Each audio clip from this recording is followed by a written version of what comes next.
Welcome to Smile and Scars, the channel where we bring you stories of power, betrayal, justice, and redemption that you won't want to miss. If you're new here, make sure you stay until the end, because what you're about to hear is not just shocking, it's unforgettable. It was deep into the night when silence blanketed the suburban neighborhood. The time was 2 a.m., and only the faint hum of crickets could be heard. Suddenly, headlights cut through the stillness. Several black police SUVs rolled into the street, engines rumbling like predators on the prowl. The neighbors stood behind their curtains, wondering why such a heavy presence had arrived at this ungodly hour. But the officers weren't here for just anyone. Their target was none other than Steven Seagal. They believed him to be asleep, unaware, vulnerable. What they didn't know was that Steven Seagal was not only awake, but also fully prepared. Years of discipline had sharpened his instincts like a blade. The faint crunch of boots on gravel, the low murmur of tactical commands, he heard it all from his upstairs study.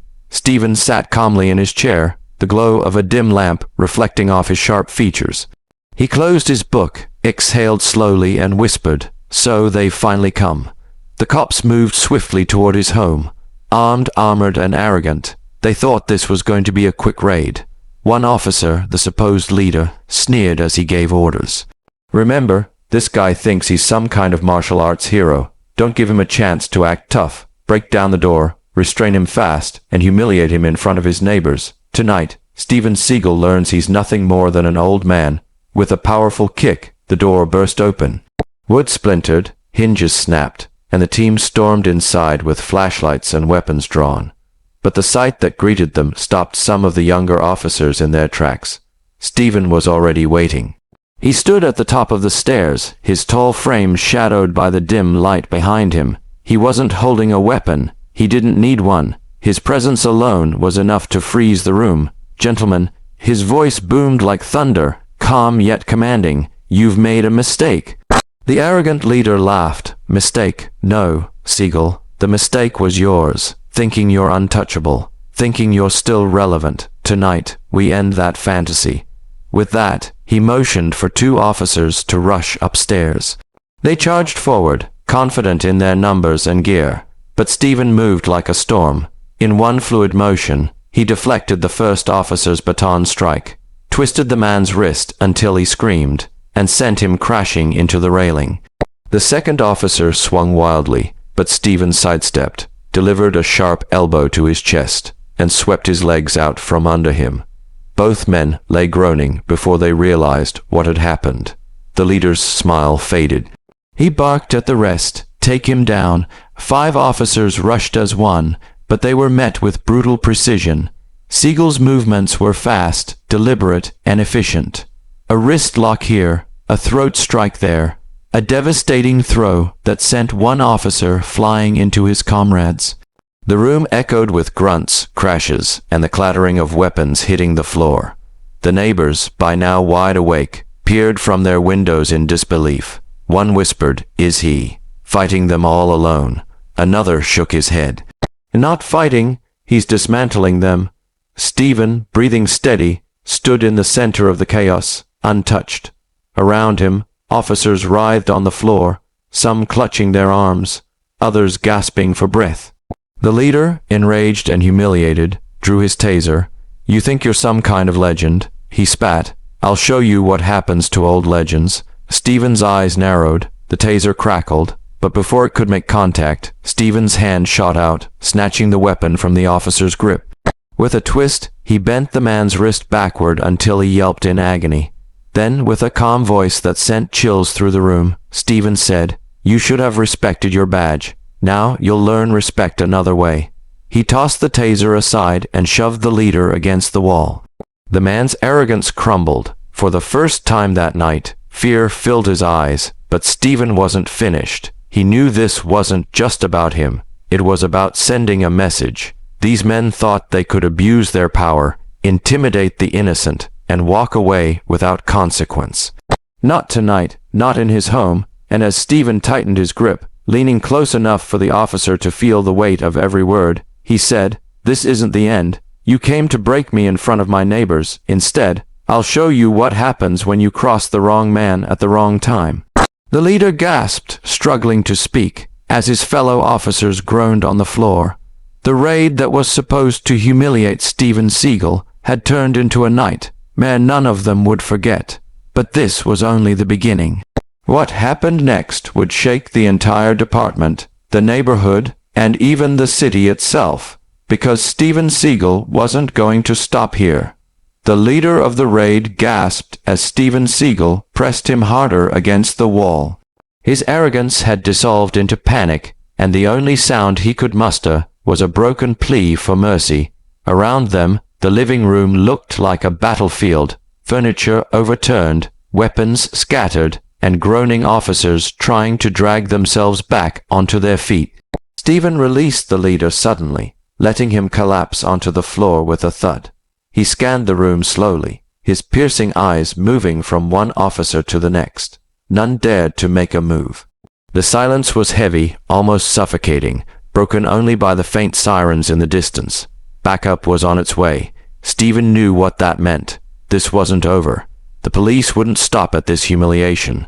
They would double down, bring more men, more force. But Steven wasn't going to run or hide. He had lived too long and faced too many challenges to cower now. He turned toward the broken front door, stepping out onto the porch. The cool night air brushed against his face, and he could see dozens of neighbors gathered at a safe distance, their phones raised, recording everything. Murmurs filled the air. "That's Steven Seagal. He's handling them like it's nothing. Those cops picked the wrong house tonight." Steven raised his voice, not just for the officers still inside, but for everyone watching. "These men came here with arrogance, with abuse of power. They thought they could humiliate me. They thought they could humiliate anyone, but power without respect is nothing." The crowd grew quiet. His words carried more weight than just the fight they had witnessed. They carried truth. Just then, another fleet of police SUVs screeched into the street. Floodlights switched on, bathing the neighborhood in blinding white. Dozens more officers poured out, armed with shields, rifles, and gas masks. This was no small raid anymore. It was a full-scale assault. The commanding officer, a man built like a tank with a booming voice, stepped forward. "Seagal," he shouted through a megaphone, "you are under arrest for assaulting officers of the law. Come out quietly, or we will come in." Steven didn't flinch. He stood at the top of his porch steps, his arms relaxed at his sides, his presence unshaken.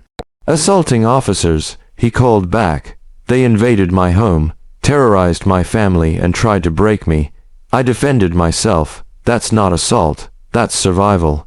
The commander sneered. "Enough games. This ends tonight." He gave the signal, and rows of officers advanced like an army, shields up, weapons raised. The neighbors gasped, some screaming in fear, others urging Steven to run. But he didn't move. He was a rock, steady and unbreakable. As the first line reached the steps, Steven struck. His movements were like lightning, fast, precise, and devastating. A front kick shattered a shield, sending its wielder sprawling backward. A spinning backfist cracked another officer's mask, knocking him out cold. Chaos erupted. Officers swarmed the porch, but Steven moved through them like water, flowing around their attacks, turning their strength against them. He disarmed rifles, snapped batons in half, and tossed fully armored men down the steps like ragdolls. Each movement was a lesson, each strike a punishment. The neighbors erupted in cheers now, chanting his name. "Seagal, Seagal, Seagal." Their fear had transformed into awe and pride. They were witnessing not just a man fighting for himself, but a man standing against corruption and abuse. The commander, furious, drew his own weapon. Enough of this circus. He roared, aiming directly at Steven. But before he could pull the trigger, Steven closed the distance in an instant. With a brutal wrist lock, he disarmed the man, twisted him onto his knees, and slammed him face first into the ground. The commander howled in pain as Steven pressed his boot onto his back. "This is your leader?" Steven asked loudly, his voice echoing through the neighborhood. "A man who hides behind his badge, his gun, and his arrogance. This is the example you follow." The remaining officers froze, unsure of what to do. Their numbers meant nothing against the living legend who stood before them. Slowly, one by one, they lowered their weapons. The crowd exploded with applause, chanting even louder. Phones recorded every second, ensuring the world would soon see what had happened. The raid meant to humiliate Steven had turned into the police department's greatest shame. Steven released the commander, letting him crawl away like a beaten dog. He stood tall, his gaze scanning the silent, trembling officers around him. "This ends tonight," he said. "No more abuse, no more corruption. If you wear that badge, then honor it. Protect the people, not terrorize them." His words struck deep. Some officers lowered their heads in shame. Others simply stood frozen, unable to meet his eyes. The truth had cut sharper than any blow. As the sirens finally faded and the last squad car retreated, the neighbors rushed forward, surrounding Steven with cheers and gratitude. "You stood up for all of us," one man said. "They've been harassing this neighborhood for years." Steven nodded, his voice calm. "This wasn't just about me. It was about justice, and justice always finds its way." The night that began with fear ended with victory. The raid had backfired, the police humiliated, and Steven Seagal had once again proven that legends don't fade. They rise when the world needs them most. And as the cameras flashed, the videos uploaded, and the chants of his neighbors filled the air, one truth became undeniable. Steven Seagal was more than just a man. He was a symbol.